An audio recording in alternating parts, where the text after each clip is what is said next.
I just wanted to welcome you all to Coffee with Crystal. I am Crystal Briso from Feed That Glow, and today's question comes from Sonia. Sonia writes, "Hey Crystal, first of all, I want to say thank you for all that you are doing with Feed That Glow. Aww. I love the positivity and the realness, especially surrounding body image and learning to love ourselves as women. I have an 18-month-old daughter, and I have been taking stock of how I talk about my body and even the non-verbal language I use, such as standing in the mirror and grabbing my tummy rolls. I have a best friend, and her daughter is 6. The other day, we caught her grabbing her tummy and saying she is fat. I was horrified when I heard this. The truth is, this really hurts me to know that one day my daughter will be living in the same conflicting society as we are. For now, I am trying to protect her as much as I can by getting healthier, eating better, and trying to lose weight because I am overweight.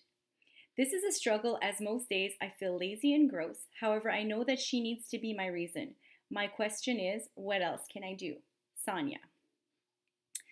Well, thank you so much, Sonia, for writing me this question. I just want to start off with saying, yes, your concerns are very valid because we live in a world that does have very conflicting and it's very complex, the messages that we do receive, and it's all very subjective. So I want to start off by saying, good for you, brave lady. Good for you for realizing that your language, your verbal and nonverbal, really does matter, and at trying to pay attention. Now, nobody's perfect. I understand that. But the minute we become self-aware, the minute that changes start to happen, and that's pretty much what I want you to do. So, and as you know, kids are always listening, even if we think that they're not. So they're always listening. They're always in the room somewhere. That's my son. So this seems like a really, it's a deep question. I'm going to unpack it in 2 different parts, okay? So let's unpack it with the first one being, I'm going to go back to how you addressed it in regards to yourself. So good for you for taking stock on, as I said, how you're treating your body, how you're nourishing your body and starting to move your body. I just want to go back to that part where you described yourself as feeling unmotivated, what was it, lazy and gross. Okay, let's just go back to that. I want you to see your body from a neutral standpoint, meaning it's a body. Okay, so let's take it back to this, and I want to ask you, now you said that you were trying to lose weight because you said you described yourself as overweight, and your methods of doing so were by eating healthy and starting to, I'm going to assume, work out.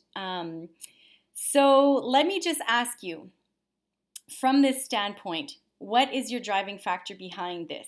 Now, yes, you mentioned your daughter as being your reason. Those were your words. I just want to go further. Like, what is your internal reason for doing this? Like, what is your driving force? Meaning, are you doing this out of, like, more of you hate how you are in your body right now, which is okay. I mean, just the minute we acknowledge it, okay, I'm not comfortable in how I am in my body, then we can work at trying to become comfortable in our body.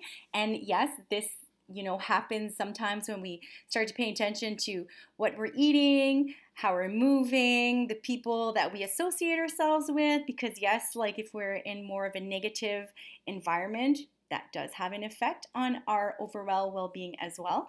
But I just want to ask you from the standpoint, like, are you doing these things because you want to do these things, or are you doing these things because you kind of feel they're being prescribed to you based on the society that we just talked about? I mean, because if you are overweight, but you feel comfortable, like, and you're rocking it, I mean, yes, to a certain extent, health and everything, but there's not just one way to have a body, and that's pretty much my message. And the reason I'm saying this is because if you absolutely, let's say, hate yourself, then a shame-based model for making you get to where you think you deserve to be to start to earn the love and respect and compassion that you already deserve now. But a shame-based model is not it's not sustainable. So if you are doing this because you hate yourself, I'm going to ask you to maybe like dive deeper into that conversation, have that conversation with yourself basically. Dive deeper and see, is there something that you can do that will make you feel good? And sometimes that does come from movement, right? So sometimes moving, you know, whichever form of movement you want to do, if it's swimming or yoga or dance or whatever, if it makes you feel good and then you start to get those happy feelings going on, you know, it's pumping through your body and you start to kind of like that, maybe you can start to switch how you're going to perceive yourself. Then that would be switching from a shame-based model of like, you're disgusting and lazy, and those were the terms that you used, to more of like, this is a neutral body. I am a body. I mean, we all have fat. I think the associations we attach to the words, it's the meaning we put behind things that are actually the hurtful things. But if you can try to switch that approach to being more from a loving, you know, a loving standpoint, you know, more of a love-based model and compared to like a shame-based model, I think you'll be a lot more successful. Now, successful meaning getting to your goals, knowing that losing weight doesn't need to be your ultimate goal. Okay, I really think that we need to rethink these certain standards that have been set out or prescribed to us. Like as women, it's almost like expected for us to continue to shrink ourselves and take up less space. And I'm more of the perspective of like, how about we learn how to get back into our bodies and learn how to take up all the space in our bodies so that we can actually take up more space in our lives. But I digress. So I would want you to explore that from a neutral standpoint of, this is my body. These are the things that I do because I want to do them and they make me feel good. And then perhaps continue down that road. Now the second part, and of course it's way more complex than this, make it sound a lot easier, but the second part,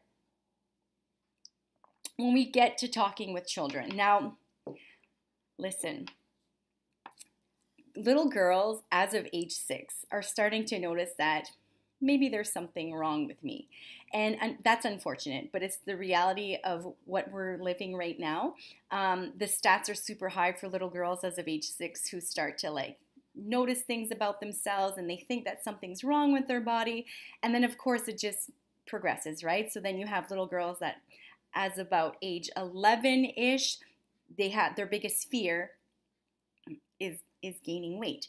Now, understandably so, and this is where I'm going to say it's because of the meaning we put behind the word fat. Fat, like if we were to just strip it from that negative connotation and just use it as a word like I have fingernails, I have eyebrows, you know, I have freckles. It just is. You know, none of these things are wrong and none of these things are good. They just are, right? So when you stated that you guys, I'm going to just assume that you were there with your friend when her daughter did this. The first thing I'm going to say is if ever a child does this, I find the fat shaming in our culture obviously is taught. So the minute a child were to do this, let's say grab their stomach and say they're fat, we would just leave it at neutral. Yes, you have fat, right? So you have, not you are. So it's really like the association attached behind the word. Let's take it back to a neutral stance.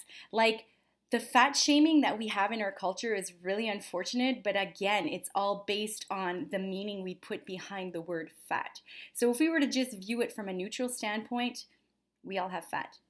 We all have eyes, we have fingers, we have freckles, whatever, something that makes us uniquely us, but it's not good and it's not bad, it just is, right? So I would say, for sure, let's take it back and give the power back to ourselves and strip the meaning from these words. Start like changing the conversation, right? So instead of our reaction being like, oh my God, no, you're not fat. Okay, yeah, that's your belly. You have fat. And bellies are not supposed to be, super flat. Like there's this misconception that we're supposed to walk around and to gain our self-worth, we're supposed to walk around with like a six-pack. I think if we start changing the conversation and really focusing our attention on the associations that we attach, like the labels and the meanings we attach to the words, we can strip it of its power and take it back.